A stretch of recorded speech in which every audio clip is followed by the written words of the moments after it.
मध्य प्रदेश की तपती राजनीतिक जमीन पर पीएम मोदी के आने का सिलसिला शुरू हो गया है। हर दिन के साथ उनके दौरों की खबर आ रही है। खासकर पीएम का फोकस ऐसे इलाकों पर है जहां पिछले चुनाव में बीजेपी को मुंह की खानी पड़ी थी। इसीलिए इस बार प्रधानमंत्री ने विशेष प्लान बनाया इन क्षेत्रों के लिए।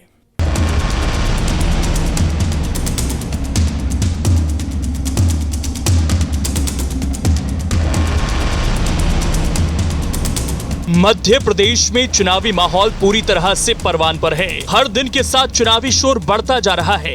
ऐसा लग रहा है मानो दिल्ली और मध्य प्रदेश के बीच का फासला घट गया है। तभी तो चाहे बीजेपी हो या कांग्रेस, राज्य का नेतृत्व तो लगा ही हुआ है। केंद्रीय नेतृत्व भी एक्टिव हो गया, खासकर उन इलाकों में जहां उनकी पार्टी पिछले चुनावों में कमजोर नजर आई थी। जब भी बात आती है बीजेपी की तो उसकी चुनावी रणनीति के केंद्र में एक ही नेता रहता है, प्रधानमंत्री नरेंद्र मोदी, जिन्होंने मध्य प्रदेश में बीजेपी की बागडोर अपने हाथों में ले ली। तभी तो पिछले 6 महीनों में पीएम मोदी 8 बार मध्य प्रदेश के दौरे पर आए। 1 अप्रैल को पीएम वंदे भारत एक्सप्रेस को हरी झंडी दिखाने भोपाल आए थे। 25 अप्रैल को प्रधानमंत्री रीवा में पंचायती राज सम्मेलन में पहुंचे।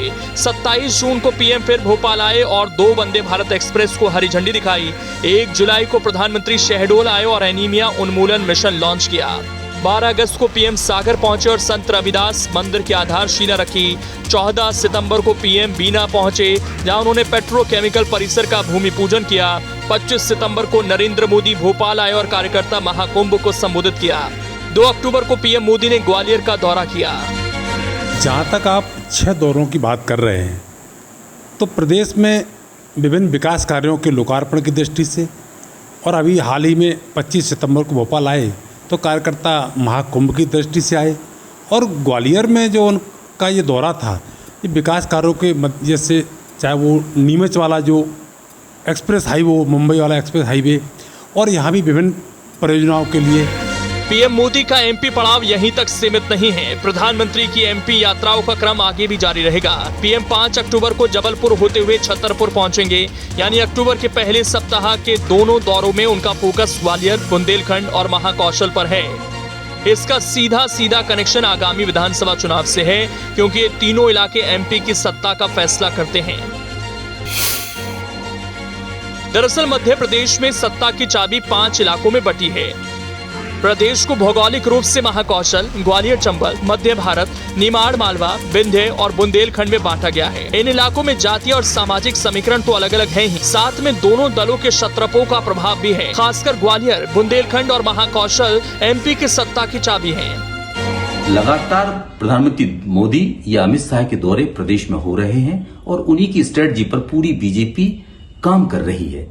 उनका फोकस मुख्य रूप से उन इलाकों पर है जहां बीजेपी का परफॉर्मेंस 2018 में अच्छा नहीं रहा था। आज ग्वालियर चंबल संभाग में मोदी ने जो लंबी सौगातें दी हैं उस क्षेत्र को और बड़ी एक रैली को संबोधित किया है, उसका तात्पर्य यही है कि भारतीय जनता पार्टी की पिछले चुनाव में हार का एक बड़ा कारक ग्वालियर चंबल संभाग रहा है। यहां बीजेपी की परफॉर्मेंस वर्स्ट थी।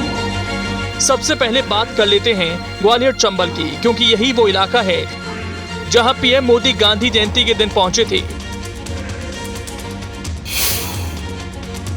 ग्वालियर चंबल अंचल में 8 जिले आते हैं। इन 8 जिलों में 34 विधानसभा सीटें हैं। साल 2018 में इसी अंचल के कारण बीजेपी को मध्य प्रदेश से अपनी सत्ता गंवानी पड़ी। ग्वालियर चंबल अंचल की 34 सीटों में से महज 6 सीटों पर बीजेपी जीत पाई। अंचल की 26 सीट जीतकर कांग्रेस ने मध्य प्रदेश में सत्ता हासिल की थी।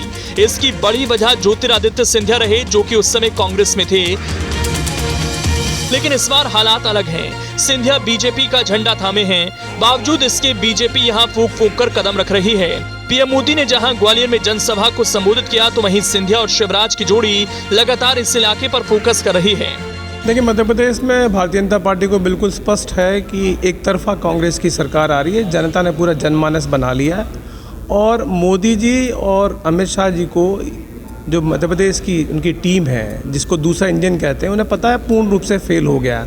यही कारण है कि 2 बार देखिए आप ग्वालियर चंबल अंचल अमित शाह जी को आना पड़ा, सिर्फ और सिर्फ सामंजस्य बैठाने के लिए नेताओं के बीच में।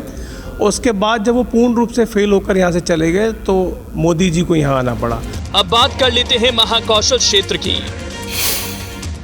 इस संचल में जबलपुर, छिंदवाड़ा सहित 8 जिले आते हैं। इन 8 जिलों में कुल 38 विधानसभा सीटें हैं। 2018 में यहां कमलनाथ का जादू चला और कांग्रेस ने 24 सीटें जीती।